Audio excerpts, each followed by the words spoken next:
கோவை மாவட்டம் தொண்டாமுத்தூர் குருமப்பாளையம் இடத்தில் நடைபெற்ற கொலை முயற்சி சம்பவத்தின் சிசிடிவி காட்சிகள் பெரும் பரபரப்பை ஏற்படுத்தியுள்ளது. இதுகுறித்த கூடுதல் தகவல்களை பகிர்கிறார் நமது செய்தியாளர் ரவீந்திரன். ரவீந்திரன், சிசிடிவி காட்சிகளின் அடிப்படையில் விசாரணையில் என்ன தெரிய வந்திருக்கு? வணக்கம். பாத்தீங்கன்னா, இப்ப கோவை தொண்டாமுத்தூர் அருகே குருமப்பாளையம் பகுதியைச் சேர்ந்த ஜெகன்ராஜ் என்பவரது அக்கா பாத்தீங்கன்னா தேவிகா.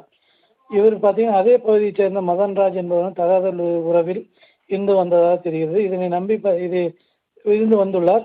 இதனை தம்பி பாத்தீங்கன்னா ஜெகன்ராஜ் என்பவர் தட்டி கேட்டதற்கு தகாத உறவில் இருந்த மதன்ராஜ் என்பவர் ஜெகன்ராஜை கடந்த 2023ஆம் ஆண்டு கொலை செய்யப்பட்டார்.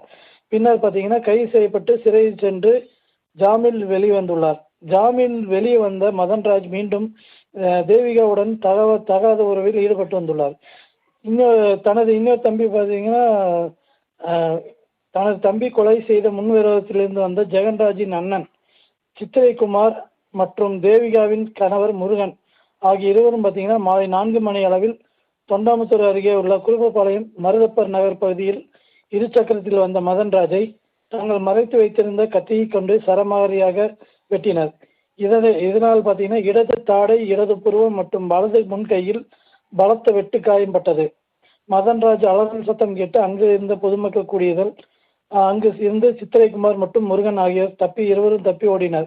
இது குறித்து தொண்டாமுத்தூர் காவல்துறையினருக்கு அப்போது மக்கள் தகவல் தெரிவித்த அடிப்படையில் பார்த்தீங்கன்னா உடனடியாக சம்பவ இடத்துக்கு வந்த காவல்துறையினர் மதன்ராஜை மீட்டு சிகிச்சைக்காக கோவை அரசு மருத்துவமனைக்கு அனுப்பி வைத்தனர். தற்பொழுது வரை அவர் தீவிர சிகிச்சை பிரிவில் சிகிச்சை பெற்று வருகிறார். இந்நிலையில் பார்த்தீங்கன்னா தப்பி ஓடி ஜெகன்ராஜையும் மற்றும் அண்ணன் சித்திரைக்குமார் மற்றும் முருகன் இருவர் பகுதியில் பார்த்தீங்கன்னா காவல்துறையினர் கைது செய்தனர்.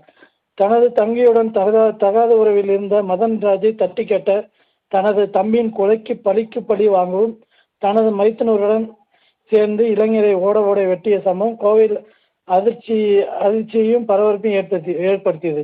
இந்நிலையில் பார்த்தீங்கன்னா கடந்த 16ஆம் தேதி இக்கொலை முயற்சி சம்பவமானது நடைபெற்றது. அந்த கொலை சம்பவம் அடிப்படையில் அந்த கொலை சம்பவத்தின் சிசிடிவி காட்சிகள் தற்போது வெளியாகி அதிர்ச்சியும் பரபரப்பையும் ஏற்படுத்தியுள்ளது.